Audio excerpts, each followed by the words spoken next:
भगवान की आंखों में आंसू। एक गांव में एक निर्धन जुलाहा दंपत्ति रहता था। जुलाहा का नाम था सुंदर और उसकी पत्नी का नाम था शीला। दोनों पति पत्नी अत्यंत परिश्रमी थे। सारा दिन परिश्रम करते, सुंदर सुंदर कपड़े बनाते, किंतु उनका उनके बनाए वस्त्रों की अधिक कीमत नहीं मिल पाती थी। दोनों ही अत्यंत संतोषी स्वभाव के थे। जो मिलता उसी से संतुष्ट होकर एक टूटी फूटी झोपड़ी में रहकर अपने जीवन का गुजर बसर कर लेते थे। वह दोनों भगवान श्री कृष्ण के परम भक्त थे। दिन भर के परिश्रम के बाद जो भी समय मिलता उसे दोनों भगवान के भजन कीर्तन में व्यतीत करते। सुंदर बाबा के पास एक तानपुरा और एक खड़ताल थी। जब दोनों मिलकर भजन गाते तो सुंदर तानपुरा बजाता और शीला खड़ताल। फिर तो दोनों भगवान के भजन में ऐसे खो जाते कि उनको अपनी भूख प्यास की चिंता भी नहीं रहती थी। यूं तो दोनों संतोषी स्वभाव के थे। अपनी दीनहीन अवस्था के लिए उन्होंने कभी भगवान को कोई भी उल्लाहना नहीं दिया और अपने इसी जीवन में प्रसन्न थे। किंतु एक दुख उनको सदा कचोटता रहता था कि उनकी कोई संतान नहीं थी। उनको लेकर वह सदा चिंतित रहते थे, किंतु फिर भी भगवान में ही सदा मग्न रहते थे। उन्होंने इसको भी भगवान की ही लीला समझकर स्वीकार कर लिया और निष्काम रूप से श्री कृष्ण के प्रेम भक्ति में डूबे रहते थे। अब उनकी आयु अधिक होने लगी तो एक दिन शीला ने सुंदर से कहा कि हमारी कोई संतान नहीं है। कहते हैं कि संतान के बिना मुक्ति प्राप्त नहीं होती। अब हमारी आयु भी अधिक हो चली है। ना जाने कब बुलावा आ जाए। मरने के बाद कौन हमारी चिता को अग्नि देगा और कौन हमारे लिए तर्पण आदि का कार्य करेगा। कैसे हमारी मुक्ति होगी। सुंदर बोला, तू चिंता क्यों करती है? ठाकुर जी है ना, वही सब देखेंगे। सुंदर ने यह बात कह तो दी, किंतु वह भी चिंता में डूब गया। तभी उसके मन में एक विचार आया। वह नगर में गया और श्री कृष्ण के बाल गोपाल रूप की एक प्रतिमा ले आया और घर आकर बोला, अब तुझे चिंता करने की कोई आवश्यकता नहीं है। मैं यह बाल गोपाल लेकर आया हूँ। हमारी कोई भी संतान नहीं है तो वह भी इन्हीं की लीला है। हम इनको ही अपने पुत्र के समान प्रेम करेंगे। यही हमारे पुत्र का दायित्व पूर्ण करेंगे। यही हमारी मुक्ति करेंगे। सुंदर की बात सुनकर शीला अत्यंत प्रसन्न हुई। उसने बाल गोपाल को लेकर अपने हृदय से लगा लिया और बोली, आप बिल्कुल ठीक कह रहे हैं। आज से यही हमारा लल्ला है। दोनों पति पत्नी ने घर में एक जगह साफ करके वहां एक स्थान बनाया और एक चौकी लगाकर उस पर बाल गोपाल को विराजित कर दिया। तब से जुलाहा दंपत्ति का नियम हो गया। वह प्रतिदिन बाल गोपाल को स्नान कराते, उनको धुले वस्त्र पहनाते, अपनी संतान की तरह उनको लाड प्यार करते, उन्हीं के सामने बैठकर भजन कीर्तन करते और वह वहीं पर सो जाते। जुलाहा अपने हाथ से बाल गोपाल के लिए सुंदर सुंदर वस्त्र बनाता और उनको पहनाता। इसमें उसको बड़ा आनंद आता था। धीरे धीरे दोनों बाल गोपाल को अपनी संतान के समान ही प्रेम करने लगे। शीला का नियम था कि वह प्रतिदिन अपने हाथ से अपने लल्ला को भोजन कराती, तब स्वयं भोजन करती। लल्ला को भोजन कराते समय उसको ऐसा ही प्रतीत होता मानो अपने पुत्र को ही भोजन करा रही हो। उन दोनों के निश्चल प्रेम को देखकर करुणा निधान भगवान अत्यंत प्रसन्न हुए और उन्होंने अदृश्य रूप में आकर स्वयं भोजन खाना आरंभ कर दिया। शीला जब प्रेम पूर्वक बाल गोपाल को भोजन कराती तो भगवान को प्रतीत होता मानो वह अपनी माँ के हाथों से भोजन कर रहे हैं। उनको शीला के हाथ से प्रेम पूर्वक मिलने वाले हर कौर में माँ का प्रेम प्रतीत होता था। लीलाधारी भगवान श्री कृष्ण स्वयं माँ की उस प्रेम लीला के वशीभूत हो गए, किंतु शीला कभी नहीं जान पाई कि स्वयं बाल गोपाल उसके हाथ से भोजन करते हैं। एक दिन कार्य बहुत अधिक होने के कारण शीला बाल गोपाल को भोजन कराना भूल गई। गर्मी का समय था। भरी दोपहरी में दोनों पति पत्नी कार्य करते करते थक गए और बिना भोजन किए ही सो गए। उनको सोए हुए कुछ ही देर हुई थी कि उनको एक आवाज़ सुनाई दी, माँ, बाबा, मुझको भूख लगी है। दोनों हड़बड़ाकर उठ गए। चारों ओर देखा कि आवाज़ कहाँ से आई है, किंतु कुछ दिखाई नहीं दिया। तभी शीला को स्मरण हुआ कि उसने अपने लल्ला को भोजन नहीं कराया है। वह दौड़कर लल्ला के पास पहुंची तो देखा कि बाल गोपाल का चेहरा मुरझाया हुआ है। इतना देखते ही दोनों पति पत्नी वहीं उनके चरणों में गिर पड़े। दोनों की आंखों से आंसुओं की धारा बहने लगी।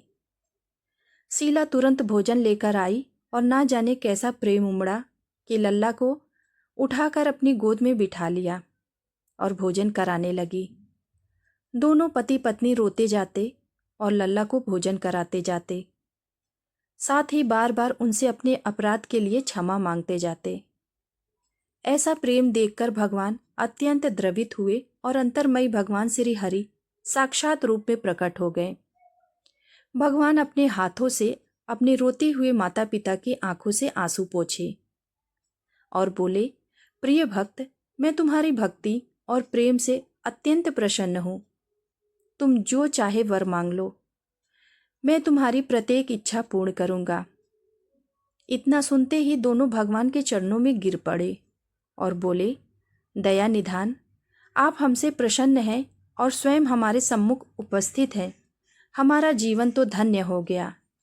इससे अधिक और क्या चाहिए हमें? इससे अधिक किसी भी वस्तु का भला क्या महत्व हो सकता है? आपकी कृपा हम पर बनी रहे, बस इतनी कृपा करें। श्री हरि बोले, यदि तुम चाहो तो मैं तुम्हारे जीवन में संतान के अभाव को समाप्त करके तुम्हें एक सुंदर संतान प्रदान करूंगा। यह सुनते ही सुंदर और शीला एकदम व्याकुल होकर बोले, नहीं भगवान, हमको संतान नहीं चाहिए। उनका उत्तर सुनकर भगवान ने पूछा कि किंतु क्यों? अपने जीवन में संतान की कमी को पूर्ण करने के लिए ही तो तुम मुझको अपने घर लेकर आए थे। यह सुनकर वह दोनों बोले, प्रभु, हमको भय है कि यदि हमको संतान प्राप्त हो गई तो हमारा मोह उस संतान के प्रति बढ़ जाएगा और तब हम आपकी सेवा नहीं कर पाएंगे। उनके प्रेम और भक्ति से भरा उत्तर सुनकर करुणा निधान भगवान श्री कृष्ण करुणा से भर उठे। स्वयं भगवान की आंखों से आंसू टपक पड़े। वह बोले, हे मैया, बाबा, मैं यहाँ आया था आपके ऋण को उतारने के लिए, किंतु आपने तो मुझको सदा सदा के लिए ही अपना ऋणी बना लिया। मैं आपके प्रेम का यह ऋण कभी नहीं उतार पाऊंगा। मैं सदा सदा आप दोनों का ऋणी रहूंगा। मैं आपके प्रेम से अत्यंत प्रसन्न हूँ। आपने अपने निर्मल प्रेम से मुझको भी अपने बंधन में बांध लिया है। मैं आपको वचन देता हूँ कि आज से मैं आपके पुत्र के रूप में ही आपके समस्त कार्य पूर्ण करूँगा। आपको कभी संतान का अभाव नहीं होने दूंगा। मेरा वचन कभी असत्य नहीं होता। ऐसा कहकर भक्त वत्सल भगवान बाल गोपाल की प्रतिमा में विलीन हो गए। उस दिन से सुंदर और शीला का जीवन बिल्कुल ही बदल गया। उन्होंने सारा काम धंधा छोड़ दिया और सारा दिन बाल गोपाल के भजन कीर्तन और उनकी सेवा में व्यतीत करने लगे। उनको ना भूख सताती थी, ना प्यास लगती थी। सभी प्रकार की इच्छाओं का उन्होंने पूर्ण रूप से त्याग कर दिया। सुंदर कभी कोई कार्य करता तो केवल अपने बाल गोपाल के लिए सुंदर सुंदर वस्त्र बनाने का। उनके सामने जब भी कोई परेशानी आती तो बाल गोपाल तुरंत ही एक बालक के रूप में उपस्थित हो जाते और उनके समस्त कार्य पूर्ण करते।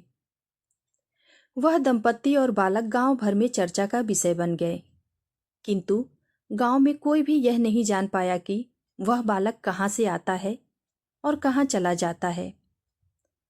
धीरे धीरे समय बीतने लगा। जुलाहा दंपत्ति बूढ़े हो गए, किंतु भगवान की कृपा उन पर बनी रही। अब दोनों की आयु पूर्ण होने का समय आ चला था। भागवत प्रेरणा से उनको यह ज्ञात हो गया कि अब उनका समय पूरा होने वाला है। एक दिन दोनों ने भगवान को पुकारा। ठाकुर जी तुरंत प्रकट हो गए और उनसे उनकी इच्छा जाननी चाहिए। दोनों भक्त दंपत्ति भगवान के चरणों में प्रणाम करके बोले, हे नाथ, हमने अपने पूरे जीवन में आपसे कभी कुछ नहीं मांगा। अब जीवन का अंतिम समय आ गया है, इसीलिए आपसे कुछ मांगना चाहते हैं। भगवान बोले, निसंकोच अपनी इच्छा कहो। मैं वचन देता हूं कि तुम्हारी प्रत्येक इच्छा को पूर्ण करूंगा। तब बाल गोपाल के प्रेम में डूबे उस दंपत्ति ने कहा, हे नाथ, हमने अपने पुत्र के रूप में आपको देखा और आपकी सेवा की। आपने भी पुत्र के समान ही हमारी सेवा की है। अब वह समय आ गया है जिसके लिए कोई भी माता पिता पुत्र की कामना करते हैं।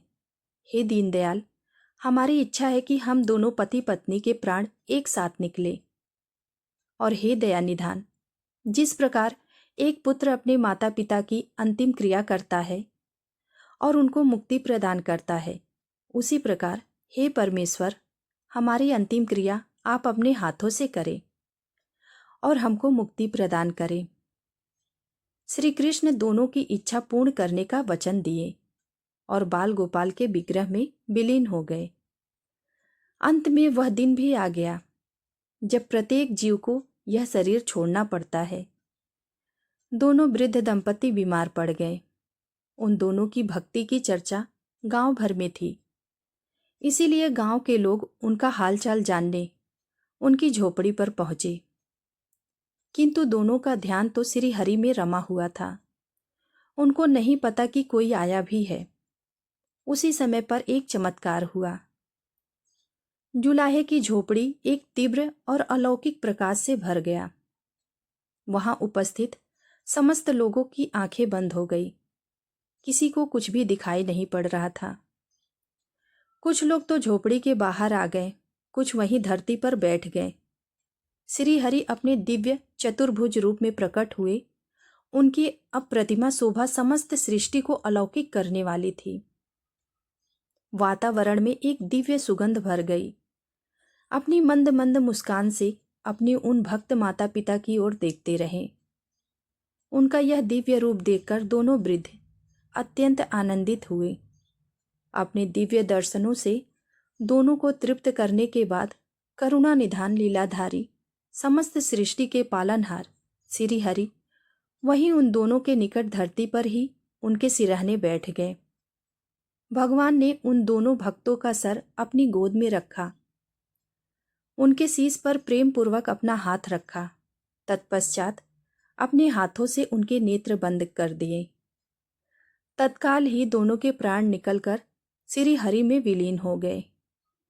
पंच तत्वों से बना शरीर पंच तत्वों में विलीन हो गया। कुछ समय बाद जब वह दिव्य प्रकाश का लोप हुआ तो सभी उपस्थित ग्रामीणों ने देखा कि वहां ना तो सुंदर था, ना ही शीला थी और ना बाल गोपाल थे।